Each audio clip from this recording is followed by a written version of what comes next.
Hi, my name's Dean Whitbread and I'm a podcaster. And when I say that, I almost feel I should be in a 12-step meeting, putting up my hand and saying I'm powerless. Except I'm not powerless. Podcasting has given me the most incredible opportunities. I've been a producer for 20 years. Ever since I left college, I've been making audio-visual content, and for the last 10 years, that's been available to be downloaded on the internet. But only in the last 2 years, with the advent of RSS and companies such as the very friendly and excellent Feedburner, have I been able to really exploit my talents. And I'm not alone. I'm surrounded by a group of people, thousands strong in the world, and at least 300 of us here in the UK. And we're all enabled by this incredible advancing technology. It's a kind of revolution. It really is. Now, I'm happy to admit that I consider myself a creative person, which gave me two places to start. One was I should go and ask other creative people how they approached podcasting. And the other one was that I should think about podcasting and whether it enabled creative people to be creative, whether it enabled non-creative people to become creative, and anyway, what was the difference? So I hope you enjoy the next few minutes. It's a sum total of several weeks of me scratching my head, wandering around, thinking and filming.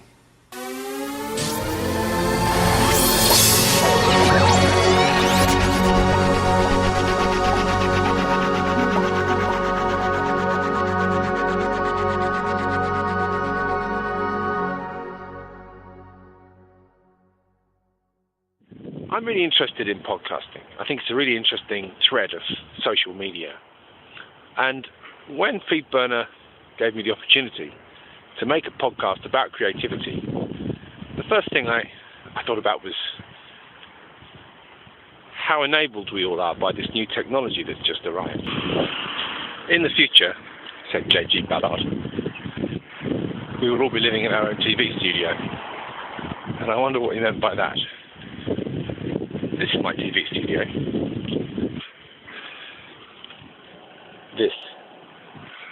It's my little camera phone. We've all got studios in our pockets. But because we've all got studios in our pockets, that means the whole world is a TV studio, doesn't it? Do you know what I mean? Yeah. So that means the walls of the TV studio have gone because the cameras are everywhere. And I mean, it's not just that little Sony Handycams, which do really top quality video, are sort of out there and affordable and under 500 quid. It's that you get these little pocket-sized things for absolutely nothing. I think one of the things about having these camera phones is that they're kind of toys, aren't they? They're not real cameras. They're not really meant for broadcast. But why not? Why not? If I capture something with this and it's newsworthy, it's broadcast worthy. And if I capture something with this and really work on it and bring it up to standard in terms of content, well then it's worthy, you know. It doesn't have to be HD, it doesn't have to be anything particularly special. It just has to have some relevance. Yeah. I can feel my creative juices starting to flow. Yeah.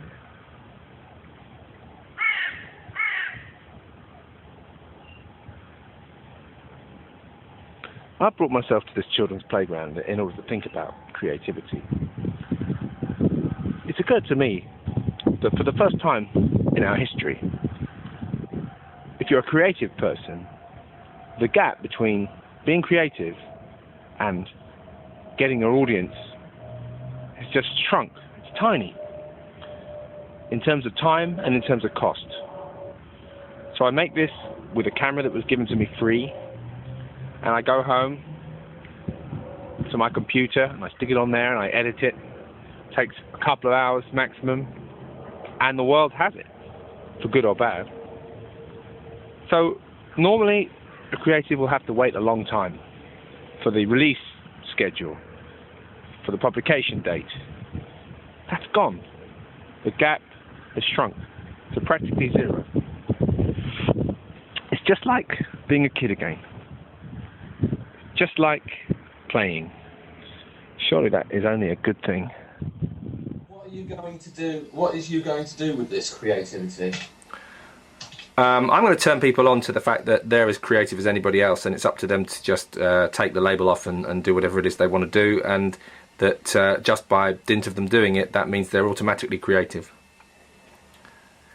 Maybe I'm just trying to dispense with the creative label and say, actually, it doesn't really matter, does it? It just matters what you make. And I figure one of the best ways I can explore this whole concept is by speaking to these people directly. It's not you the spectator, it's you the creator. So I'm going to create a contact. So I've called up Conrad Slater to talk about this fantastic disintermediated culture that we live in. And Conrad is a very creative person, and in my estimation anyway. And he makes a video podcast, which is at spainfulfilms.co.uk. And Conrad, you also make an audio blog, don't you? Yeah. Well, it was really popular because we started off just doing like director's commentaries, and we got lots of really good feedback from that. So I just sort of thought I'll do more stuff as myself. People were more interested in me, the filmmaker or whatever, than the actual content. So it's been really good fun. No, surely not more interested. I mean, the great thing is for me is audios, after doing video audio, is so much easier. So, and I don't really work that hard to make it lavish, because it doesn't need to be lavish. So it's good fun, yeah. But the amount of attention to detail that you put into your video podcast, I mean, it's immense.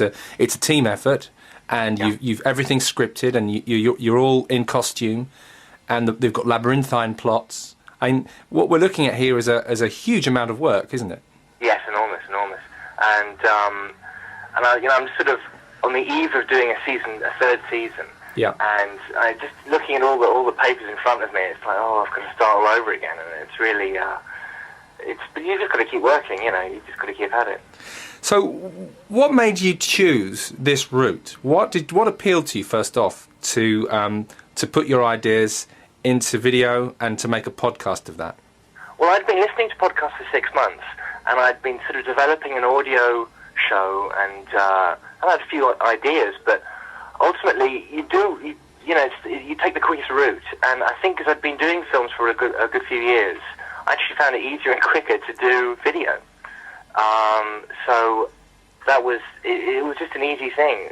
So I really do think we are quite lazy in a way, even though that laziness can ultimately end up being more work.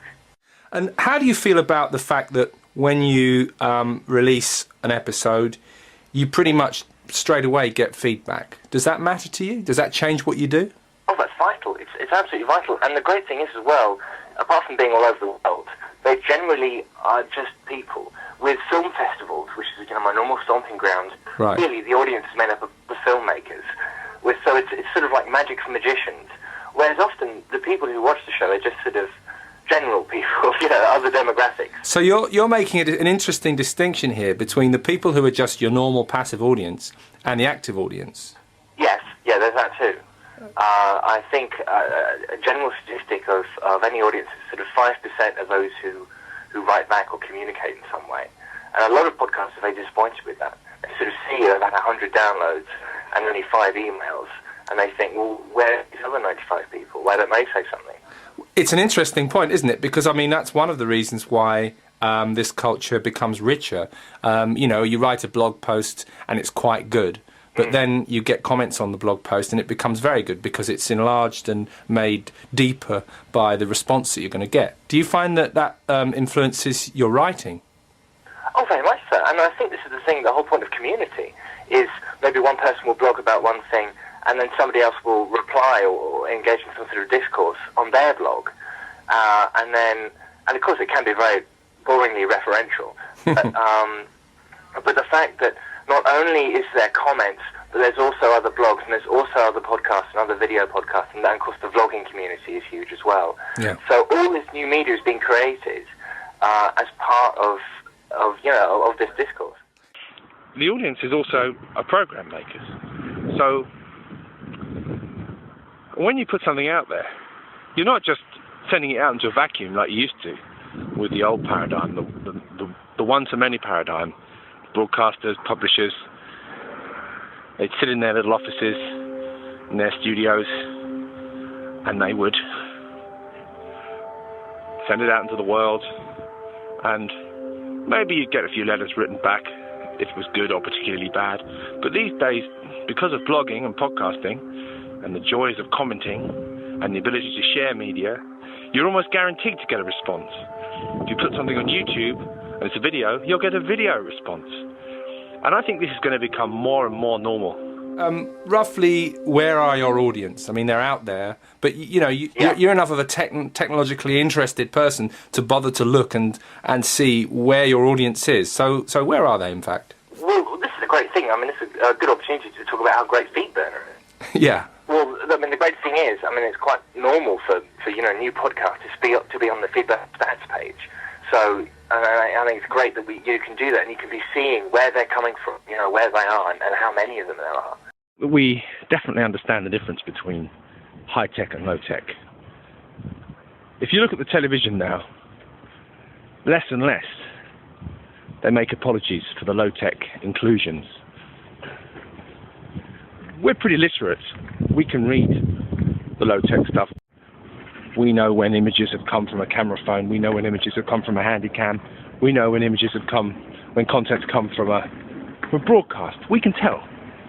And we really know the difference, I think, these days between one kind of media and another. And we're able to read that in context. So it's not just the creative people who are able to utilize this. It's the audience, which is not a passive audience anymore, after all. A lot of people have a program maker within them. And as these new tools hit the streets, we're seeing program makers, writers, editors, new cinematography. There's a whole bunch of new people who've just turned up. Technology has provided us with the means to make programs spontaneously, and to not just make a program spontaneously, but to make a channel spontaneously. If I decide I've got a theme which I want to follow as a creative person, it's not just a one-off program I'm been able to make by the wonderful technology of RSS and these beautiful bits of technology that we carry around with us. It's an entire themed channel. We can do whatever we want. Isn't that marvellous? So what will we do with it? Well, I guess we'll do whatever we want. I've come down to Clerkenwell to talk to Julian Fisher. Julian runs a company called Marketeers for DC, and they make podcasts. And he's a very creative person, but I suspect that his take on podcasting and creativity is going to be quite different from the other people I've been speaking to. So I'm looking forward to this. We come at it from a corporate perspective. We for many years have championed taking traditional high street brands online and communicating their messages to the public through effectively brand sponsored programming, almost going back to the good old days of the radio and TV, where it was soap operas brought to you by. And so we've been doing that online through a number of different web platforms for quite some time. With the as technology develops, and certainly the download technology that we all know now as podcasting, a lot of our clients have come to us initially just excited because there's a new word, but then actually thinking to themselves, this is yet another way of using a new technology to reach our audiences. So how can we use the audio or visual medium? And it's interesting because we have a background with radio and television, that we have clients who traditionally used audio to reach a radio audience, right, video to use a TV audience. And they're both very, very keen on this, because I think we find, and they agree, that this is still creating programming.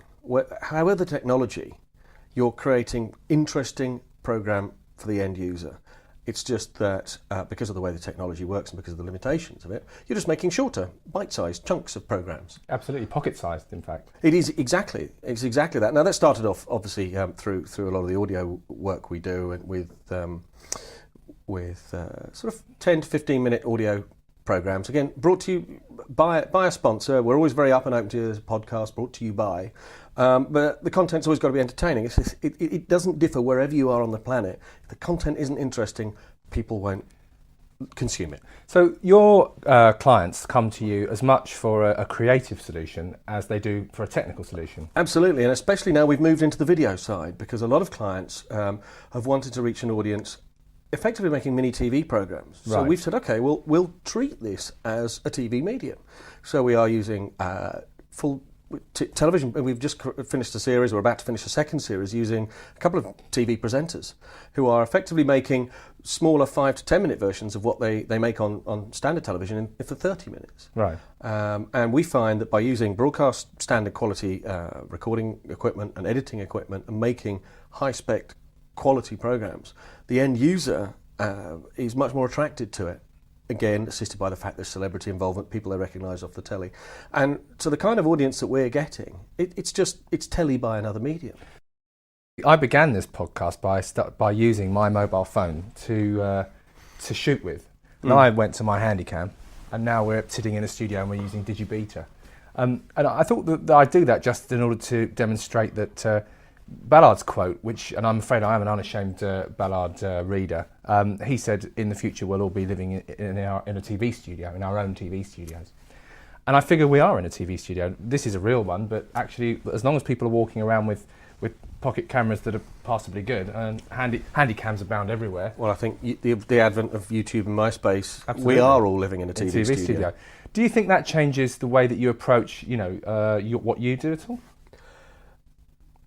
To a certain extent, yes, but largely no. If you look at the YouTubes and the user-generated content that's on there, if we adapt some of the some of the ideas from there, keeping it short, keeping it relevant, bearing in mind the target audience. But equally, when you have a brand behind something, they want to be able to reach different audiences. You do have to just sometimes bear in mind there's a slightly different creative behind each of these, and you do have to, as I mentioned, you've just got to tailor that approach slightly. Do you have a favourite? Do you have a favourite thing that you've done recently that you can just describe briefly? One is where we had a client come to us, the company that runs all the airports in the UK, Right. wanted to encourage people to use the shopping facilities there. So we took some well-known TV personalities who are used to creating these sort of reality-style makeover TV shows. And instead of making 30 minutes, we just took them around the airport and broke up what would be a standard 30-minute program into 5-minute chunks. And so each was a sort of mini vignette video podcast that is up on the website to either stream or to download. But you're watching 5 minutes of television.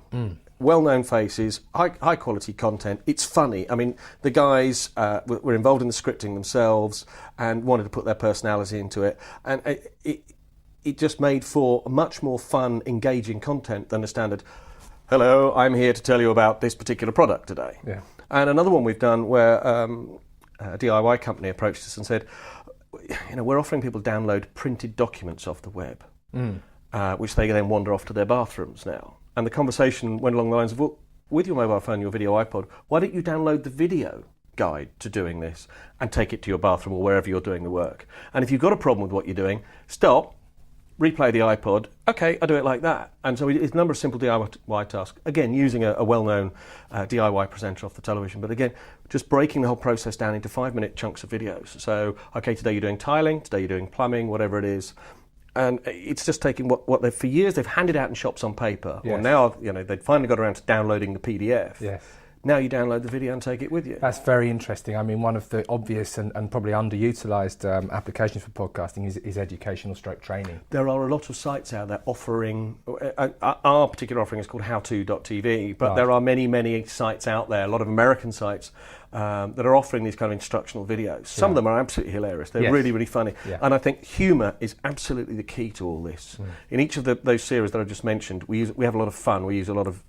We try and tell a story, we try and engage the audience. And if you're coming from a corporate perspective, nobody wants to be lectured at. You've got to get your message across in a fun and engaging way. Absolutely, and that's sort of the little prick of popping the pomposity of the techno bubble. It really does get people over their technophobia. Yes. Doesn't it? And sort of engages them more easily, especially the 50% of people that are actually scared of computers. I've thought a lot about whether or not the tools of podcasting are going to enable or help creativity, and I'm still not convinced I've got the answer. I did go into the street and ask a few people what they thought, but most of them were just too busy to give me a response. So I won't bore you with that bit of footage. Right, now I'm going to find people and ask them. Excuse me, sir, for 1 minute. I beg your pardon. Creativity, can I ask you a couple of questions? No, No? sorry, no. Oh, pity. Excuse me, I'm making a programme on creativity. Can I ask you a question about creativity? But I've got one more chance of going and asking somebody who really might know, and that's artist Lisa Mewton. Lisa's been reading a lot about creativity recently, and I'm going to trot up to see her at the Byam Shaw School of Art, and I'm going to ask her her opinion on creativity. Lisa's got a podcast. I don't know if it's helped her be more creative or not. What makes the difference between somebody that will pick up these tools and use them and somebody that won't? What do you think it is? I think it's curiosity. Okay. Yeah. Basically, no. I think it's like having a curiousness and an interest to find out about something that you don't always know or understand or have any comprehension of. Yeah. So it's like trying to find out about something you don't always understand. And so what made you pick up, your camera and start to explore visually? I think it's just like looking at the world and thinking, I want to just have a segment of it, and also it's trying to understand what you look at as compared to what somebody else looks at, and it's just capturing moments in time that maybe would be lost if you didn't have them, and it's maybe trying to hold time as well, and it's exploring the world from a different angle. So what's this book you've been reading that you were telling me about? Well, who's this by? Okay, this is it's a book of daily meditations by Krishnamurti. I don't know how to say his name, but Krishnamurti, and he's a Buddhist. Krishnamurti. Okay. Yes, and he's written this book of life, and basically it's got a different writing for each day. And I'd owned this book for years, but actually haven't read it. And Okay. I started reading it in the last month, and last week I was really struggling with my own creativity. I was having a struggle as to what I was trying to create and why, and maybe getting frustrated that I couldn't do the paintings that I wanted to do because my painting skill maybe wasn't what I thought it was, and sometimes look at the great masters and feel sort of very intimidated by their ability to paint. Humbled even. Yes. Yeah. And I was had a lot of doubts about where I was going and whether I should carry on with my art studies, and all sorts of things going through my head. But I read the one of the passages which actually was for the 4th of November, and it sort of gave me the inspiration to carry on. Go on then. Anyway, and basically he compares creative ability to technique. And it's the writing's called Empty Techniques, and I'll read it out for you. As the light fades. Yes. You cannot reconcile creativeness with technical achievement. You may be perfect in playing the piano and not be creative. You may play the piano most brilliantly and not be a musician. You may be able to handle colour, to put paint on canvas most cleverly, and not be a creative painter. You may create a face, an image out of stone, because you have learned the technique and not be a master creator. Creation comes first, not technique, and that is why we are all miserable all our lives. We have technique, how to put up a house, how to build a bridge, how to assemble a motor, how to educate our children through a system. We have learned all these techniques, but our hearts and minds are empty. We are first-class machines. We know how to operate most beautifully, but we do not love a living thing. You may be a good engineer, you may be a pianist, you may write a good style in English or Marathi, or whatever language is. But creativeness is not found through technique. If you have something to say, you create your own style. But when you have nothing to say, even if you have a beautiful style, what you write is only the traditional routine, a repetition in new words of the same old thing. So having lost the song, we pursue the singer. We learn from the singer the technique of the song. But there is no song, and I say the song is essential. The joy of singing is essential. When the joy is there, the technique can be built up from nothing. You will invent your own technique. You won't have to study elocution or style. When you have, you see, and the very seeing of beauty is an art. That's nice. So that inspired me to keep going with what I was doing and not worrying whether my technique in painting was of importance or not. Now, of course, with all this talk of free technology or low-cost technology, what doesn't cost nothing, what isn't free, is the education to be able to make use of these things. There's no guarantee, just because the technology is here, that people will pick it up and use it in any sort of a creative, interesting, or telling way. The only reason I'm able to do this is because I've been benefited by a very good education. I mean, we might all have these camera phones and access to the web, or 50% of us anyway, but how many people have a chance to do anything else except get up, go to work, make money, come home, spend it? You know, some parts of creativity aren't that enjoyable. No, they're not. People don't realise the utter despair and loneliness of the creative process and how much time you have to spend on your own, do they? No. Would you give it up just on the basis that it's difficult, though? No. So why do you choose to do something that's difficult and makes you spend time alone and get frustrated and bored sometimes? I don't have a choice. There's no choice. So maybe the difference between people who are really creative and people who are just creative some of the time is that the really creative people feel they don't have a choice and that they have to do that. Yeah. So would you like it if you did have a choice? Yeah. Because then you could choose to do it or not to do it. And what happens if you don't do it? You get miserable. So if somebody could come along and give you an anti-creative pill that fixed your misery, would you take it?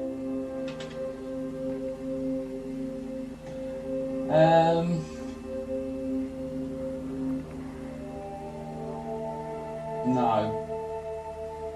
No, I wouldn't. And why is that? Because I'd rather have it than not have it.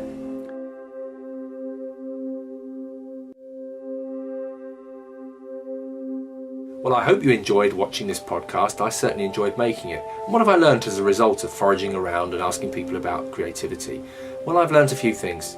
One of them is that there is very little difference between a creative person and a non-creative. The only real difference being that the creative person kind of feels that he or she has to make what they make, and they get miserable if they don't do it. And the other real difference, I suppose, is the gap. In England, we have this phrase, which anybody that's been on our underground system will recognise: mind the gap.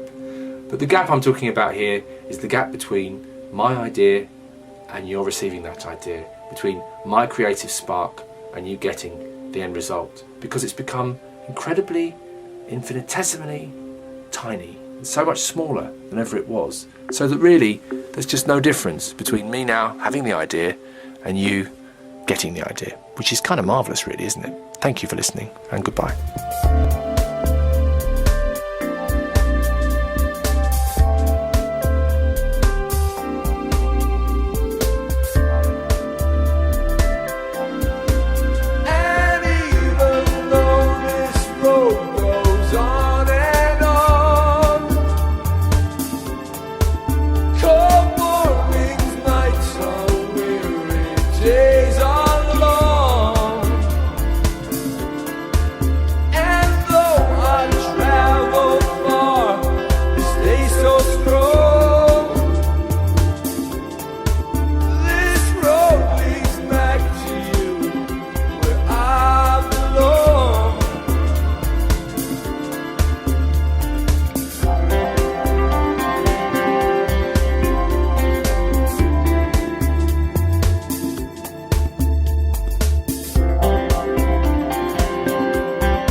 Nothing sacred